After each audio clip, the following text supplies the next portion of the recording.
Assalamualaikum warahmatullahi wabarakatuh. Perkenalkan, nama saya Anissa Putri Zaikitu Salsabil, NIM 1909 1020 1120 dari Universitas Jember, Fakultas Ilmu Sosial dan Ilmu Politik, jurusan Ilmu Administrasi, Prodi Ilmu Administrasi Negara. Di sini saya akan menjelaskan tentang pelayanan demokratis PT Kereta Api Indonesia untuk memenuhi tugas mata kuliah Manajemen Pelayanan Publik kelas B1. Nah, sebelumnya mari kita ketahui tentang sejarah singkat PT Kereta Api Indonesia. Sejarah para kereta api yang di Indonesia dimulai ketika pencangkulan pertama jalur kereta api Semarang Firsten Landen atau Solo Yogyakarta di Desa Kemijen oleh Gubernur Jenderal Hindia Belanda Mr. L.A.J. Baron Slot van den Bell pada tanggal 17 Juni 1864. Pembangunan ini dilaksanakan oleh perusahaan swasta yang bernama Namlos Vennootschap Nederlands Indisch Spoorweg Matapich menggunakan lebar sepur 1435 mm. Sementara itu, pemerintah Hindia Belanda membangun jalur kereta api negara melalui Staatspoorwegen atau SS pada tanggal 8 April 1875. Rute pertama SS ini meliputi Surabaya, Pasuruan, dan Malang. Keberhasilan NISM dan SS ini mendorong investor swasta membangun jalur kereta api seperti Semarang, Juwana, Stoomtram, Matapich. Nah, selain di Jawa, pembangunan jalur kereta api ini juga dilaksanakan di Aceh pada tahun 1876 dan di provinsi Indonesia lainnya. Sementara itu di Kalimantan, Bali, dan Lombok hanya dilakukan studi mengenai kemungkinan pemasangan jalan rel, tetapi belum sampai tahap pembangunan. Sampai pada akhir tahun 1928, panjang jalur kereta api dan tram di Indonesia mencapai 7.464 km dengan perincian rel milik pemerintah sebanyak 4.089 km dan milik swasta sepanjang 3.375 km. Pada tahun 1942, pemerintah Hindia Belanda menyerah tanpa syarat kepada Jepang. Semenjak itu, perkeretaapian Indonesia diambil alih oleh Jepang dan berubah nama menjadi Rikuyu Sokyoku atau Dinas Kereta Api. Nah, selama penguasaan Jepang ini, operasional kereta api hanya diutamakan untuk kepentingan perang. Salah satunya pembangunan di arah Jepang adalah lintas Saketibaya dan Muaro Pekanbaru untuk pengangkutan hasil tambang batu bara guna menjalankan mesin-mesin perang mereka. Setelah Indonesia memproklamasikan kemerdekaannya pada tanggal 17 Agustus 1945, beberapa hari kemudian dilakukan pengambil-alihan stasiun dan kantor pusat kereta api yang dikuasai oleh Jepang. Puncaknya adalah pengambil-alihan kantor pusat kereta api Bandung pada tanggal 28 September 1945 yang kini diperingati sebagai Hari Kereta Api Indonesia. Hal ini sekaligus menandai berdirinya Jawatan Kereta Api Indonesia Republik Indonesia atau DKA-RI. Berdasarkan perjanjian damai Konvensi Meja Bundar atau KMB pada Desember 1949, dilaksanakan pengambil-alihan aset-aset milik pemerintah Hindia Belanda. Pengalihan dalam bentuk penggabungan antara DKA-RI dan SS menjadi Jawatan Kereta Api atau DKA pada tahun 1950. Pada tanggal 25 Mei, DKA berganti nama menjadi Perusahaan Negara Kereta Api atau PNKA. Pada tahun tersebut mula, diperkenalkan juga lambang wahana daya pertiwi yang mencerminkan transformasi perkeretaapian Indonesia sebagai sarana transportasi andalan guna mewujudkan kesejahteraan bangsa tanah air. Selanjutnya, pemerintah mengubah struktur PNKA menjadi Perusahaan Jawatan Kereta Api atau PJKA pada tahun 1971. Dalam rangka meningkatkan pelayanan jasa angkutan, PJKA berubah menjadi Perusahaan Umum Kereta Api atau Perumka pada tahun 1991. Perumka ini berubah lagi menjadi Perseroan Terbatas PT Kereta Api Indonesia Persero pada tahun 1998. Demokratisasi pelayanan publik. Indonesia merupakan salah satu negara demokrasi. Negara demokrasi yang sukses adalah negara yang cerdas meletakkan fondasi pelayanan publik dengan nilai-nilai demokrasi yang memuaskan kebutuhan semua golongan dari warga negara. Semua instansi dan organisasi dalam negara demokrasi harus memfokuskan hidupnya untuk memberikan kualitas layanan publik yang menciptakan rasa bangga warga negara terhadap bangsa dan negara. Pelayanan publik dalam negara demokrasi berarti menghormati hak individu dan golongan, menghormati hukum dan peraturan untuk keadilan, menghormati keragaman dan perbedaan, serta menghormati hak mendapatkan layanan berkualitas secara adil di semua sektor dan aspek kehidupan untuk semua warga negara tanpa diskriminasi.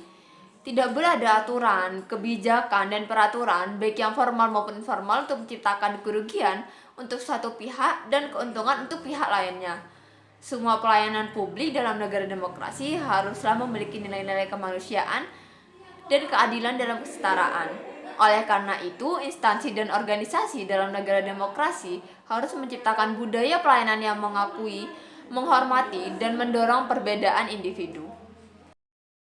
Nah, berikut ini ada beberapa pelayanan yang diberikan oleh PT Kereta Api Indonesia kepada penumpang dan masyarakat Indonesia. Yang pertama yaitu pemberian face shield, yang kedua adanya e-boarding, yang ketiga pembersihan seat, yang keempat adanya kampanye dan sosialisasi 3M, yang terakhir yaitu adanya kursi prioritas. Pertama yaitu pemberian face shield gratis. PT Kereta Api Indonesia telah mengoperasikan kembali perjalanan kereta api jarak jauh sejak 12 Juli 2020. Berkaitan dengan penerapan protokol kesehatan bagi penumpang kereta api jarak jauh, PT KAI memberikan face shield gratis untuk penumpang kereta api jarak jauh. Face shield yang diberikan secara gratis ini sebagai upaya untuk mencegah dan menyebarkan virus COVID-19. Pembagian face shield ini diberikan ketika penumpang berada di stasiun dan melakukan boarding, sehingga selama perjalanan dari stasiun keberangkatan, penumpang wajib menggunakan face shield itu sampai stasiun tujuan. Hanya saja, pembagian face shield secara gratis ini tidak berlaku bagi anak-anak di bawah usia 3 tahun. Oleh sebab itu, PT KAI meminta agar penumpang dapat menyediakan sendiri face shield untuk anak-anak di bawah usia 3 tahun. Namun, mulai 6 April 2021, pembagian face shield gratis ini sudah ditiadakan dan diganti paket health ticket yang diberikan pada pelanggan kereta api jarak jauh untuk semua kelas, baik itu kelas ekonomi, bisnis, maupun eksekutif. Selanjutnya yaitu pelayanan e-boarding pass. E-boarding pass adalah boarding pass elektronik yang diterbitkan melalui aplikasi KAI Akses mulai 2 jam sebelum jadwal keberangkatan kereta api. E-boarding pass ini secara resmi dirilis pada 2 Oktober 2017. E-boarding pass ini membuat proses pelayanan penumpang di stasiun keberangkatan menjadi kian praktis. Dengan adanya e-boarding pass ini, layanan menjadi semakin baik. Selain itu, salah satu cara untuk mengurangi sampah kertas sebagai salah satu gerakan paperless demi melindungi hutan Indonesia. Dengan berbagai kemudahan ini, KAI berharap dapat membuat penumpang menjadi lebih nyaman dalam melakukan perjalanan kereta api mulai sebelum keberangkatan, selama perjalanan hingga tiba di stasiun tujuan. Selanjutnya yaitu pembersihan seat. Berdasarkan hasil kajian para ahli, kereta api merupakan moda yang aman digunakan selama pandemi karena telah menerapkan protokol kesehatan yang ketat. Berbagai penelitian dilakukan termasuk di Perancis, Jepang, dan Amerika yang menunjukkan bahwa tidak ada penemuan klaster COVID-19 di transportasi publik. Jurnal yang diterbitkan oleh Universitas Oxford juga mengatakan penyebaran COVID-19 pada pelanggan kereta api dapat dicegah dengan menerapkan berbagai protokol pencegahan. Epidemiolog dari Universitas Indonesia yaitu Pandu Riono mengatakan, hingga saat ini belum ada laporan mengenai kereta api menjadi klaster penyebaran COVID-19. Adapun penelitian yang dilakukan ITB mengungkapkan bahwa transportasi umum tidak menjadi sumber infeksi jika pelanggan mematuhi protokol kesehatan seperti menggunakan masker, physical distancing, dan mencuci tangan, serta memberikan perlindungan khusus untuk petugas frontliner. Setiap pelanggan kereta api jarak jauh juga harus menyertakan surat bebas COVID-19. Pelanggan yang akan naik kereta api juga harus dalam keadaan sehat. Pelanggan wajib menggunakan masker dan menjaga jarak saat di stasiun dan selama perjalanan. Di samping itu, KAI juga menyediakan wastafel portable dan hand sanitizer di titik-titik strategis stasiun dan kereta api untuk menjaga agar pelanggan tetap higienis. Pembersihan seluruh rangkaian kereta api sesuai beroperasi rutin KAI lakukan menggunakan cairan pembersih yang mengandung disinfektan. Untuk menjamin kebersihan selama perjalanan, petugas rutin membersihkan objek-objek yang sering terpegang tangan setiap 30 menit sekali, seperti pegangan pintu, pengunci pintu, keran air, tombol flush toilet, sandaran tangan, meja lipat, dan lainnya dibersihkan menggunakan pembersih yang mengandung disinfektan. Yaitu adanya sosialisasi dan kampanye tentang 3M. PT Kereta Api Indonesia terus mengejarkan sosialisasi 3M, yaitu memakai masker, mencuci tangan, dan menjaga jarak. Hal ini dilakukan untuk menjadikan kereta api sebagai angkutan massal yang aman, nyaman, selamat, dan tetap dapat menjaga kesehatan para pelanggan serta para pegawai PT Kereta Api. Selain itu, beberapa protokol kesehatan yang dilakukan untuk perjalanan kereta api antara lain wajib menggunakan masker saat di stasiun maupun dalam perjalanan hingga stasiun tujuan, menunjukkan surat bebas COVID-19 yaitu berupa tes PCR atau rapid test yang berlaku sejak 14 hari diterbitkannya surat tersebut, atau surat keterangan bebas gejala seperti influenza yang dikeluarkan oleh dokter rumah sakit atau puskesmas bagi daerah tidak memiliki fasilitas tes PCR atau rapid test. Suhu tubuh tidak boleh melebihi 37,3 derajat Celcius. Calon penumpang juga harus dalam kondisi sehat, yaitu tidak demam, batuk, flu, dan sesak nafas. PT Kereta Api Indonesia juga menghimbau para pelanggan untuk memakai pakaian lengan panjang. Pelanggan kereta api jarak jauh juga harus menggunakan face shield selama perjalanan hingga meninggalkan area stasiun tujuan.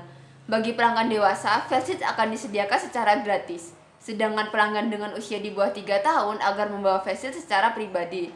Setiap 3 jam sekali, petugas di atas kereta akan mengukur suhu tubuh penumpang dan minimal setiap 30 menit sekali petugas akan membersihkan bagian-bagian yang sering tersentuh tangan dengan cairan disinfektan. Selain itu, PT KAI juga menyediakan ruang isolasi tersendiri di atas kereta untuk penanganan penumpang jika terdapat penumpang yang mengalami gangguan kesehatan. Nah, yang terakhir yaitu penyediaan kursi prioritas. PT KAI menyediakan kursi prioritas bagi para lansia, ibu hamil, dan penyandang disabilitas. Adanya kursi prioritas ini memudahkan untuk orang-orang yang memiliki kebutuhan khusus ketika menunggu kedatangan kereta api di stasiun, sehingga mereka tidak perlu berdesakan dan berdiri dengan penumpang lainnya. Kursi prioritas ini sangat memudahkan dan menguntungkan orang yang membutuhkan. Meskipun biasanya masih ada penumpang nakal yang menunggu kedatangan kereta api dengan duduk di kursi prioritas, padahal mereka bukan termasuk golongan yang boleh menduduki kursi prioritas.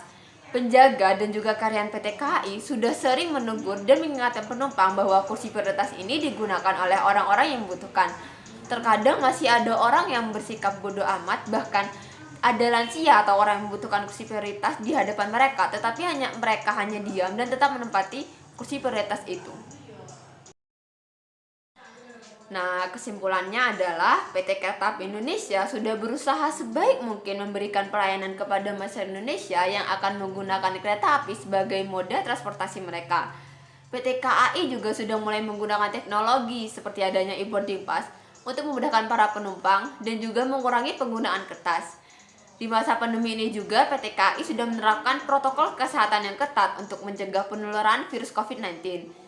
Pelayanan yang diberikan oleh PT KAI juga ramah bagi para penyandang disabilitas, ibu hamil, dan lansia dengan adanya kursi prioritas yang disediakan di tiap-tiap stasiun.